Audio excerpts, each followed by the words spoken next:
এই মুহূর্তে আপনার বাজেট যদি হয়ে থাকে 35 থেকে 37,000 টাকা এবং আপনি একটা অলরাউন্ডার ইউজ ডিভাইস কেনার কথা ভাবছেন, তাহলে আপনাদের জন্য বেস্ট হতে পারে স্যামসাংয়ের এই S23।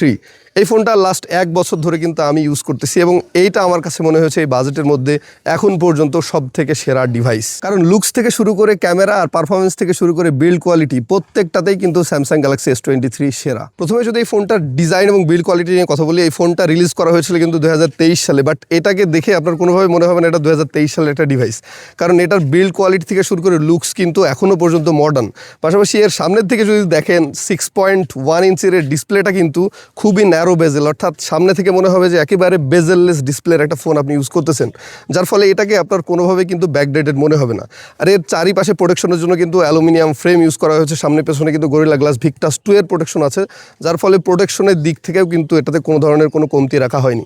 পাশাপাশি এটাই কিন্তু IP68 এর ওয়াটার অ্যান্ড ডাস্ট প্রোটেকশন তো থাকছে, অর্থাৎ এই ফোন কিন্তু আপনার হাত থেকে পড়ে গেলে বা পানির মধ্যে কিন্তু আপনি অনায়াসে 30 মিনিটের মধ্যে মানে ইউজ করতে পারবেন, কোনো ধরনের কোনো সমস্যা হবে না। পারফরমেন্সের দিক থেকেও এই ফোনটা কিন্তু 2026 সালে এসে কোনোভাবেই পিছিয়ে নাই, কারণ এই ফোনটাতে স্ন্যাপড্রাগন 8 Gen 2 মতো একটা শক্তিশালী চিপসেট ইউজ করা হয়েছে, যার ফলে এই ফোন দিয়ে আপনি যদি এখনও হেভি কোনো কাজ করেন, গেমিং করেন, মাল্টিটাস্কিং করেন, যেটাই করেন না কেন, সব ধরনের লোড এখনও ইজিলি স্মুথলি কিন্তু S23 দিয়ে আপনি পাবেন। আর ভাই এই ফোনের ক্যামেরা সেটআপ নিয়ে যদি কথা বলি, তাহলে এই ফোনটাই কিন্তু দুর্দান্ত ক্যামেরা সেটআপ করা হয়েছে, মানে এর ছবি ভিডিও যেটাই দেখেন না কেন আপনি কিন্তু এই ফোনের প্রেমে পড়ে যেতে বাধ্য।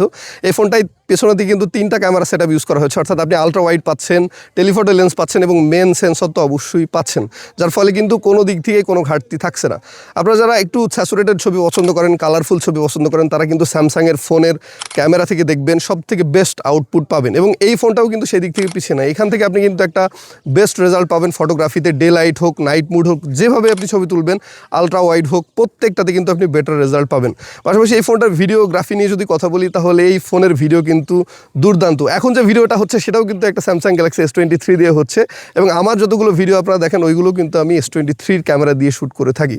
এবং পাশাপাশি আপনি কিন্তু এই ফোনটাতে 4K 30 fps পোর্ট্রেট মোডে ভিডিও করার সুবিধা পাচ্ছেন, অর্থাৎ আপনারা যারা ব্যাকগ্রাউন্ডকে একটু ব্লার করে ভিডিওগ্রাফি করতে চান তারাও কিন্তু দুর্দান্ত ভিডিওগ্রাফি করতে পারবেন এই ফোনটার ক্যামেরা থেকে। আর এই ফোনটার ব্যাটারি ব্যাকআপ নিয়ে যদি কথা বলি, ভাই মাত্র 39 mAh ব্যাটারি হওয়ার পরেও কিন্তু এটাই কিন্তু দুর্দান্ত ব্যাকআপ দিচ্ছে এখন পর্যন্ত আমার ডিভাইসটা। তবে যারা আসলে হেভি ইউজ করেন তাদের ক্ষেত্রে কিন্তু ব্যাটারিকে 2বার চার্জ করতে হতে পারে, তবে আমার ক্ষেত্রে খুব বেশি প্রবলেম হয় না, আমার একবার চার্জ দিলে কিন্তু অনায়াসে সারাদিন চলে যায়।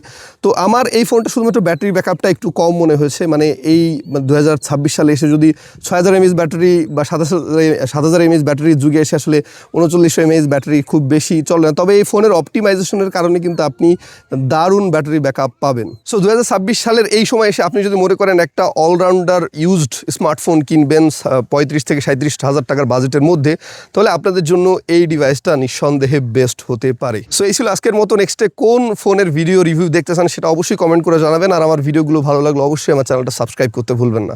ধন্যবাদ সবাইকে, ভালো থাকবেন।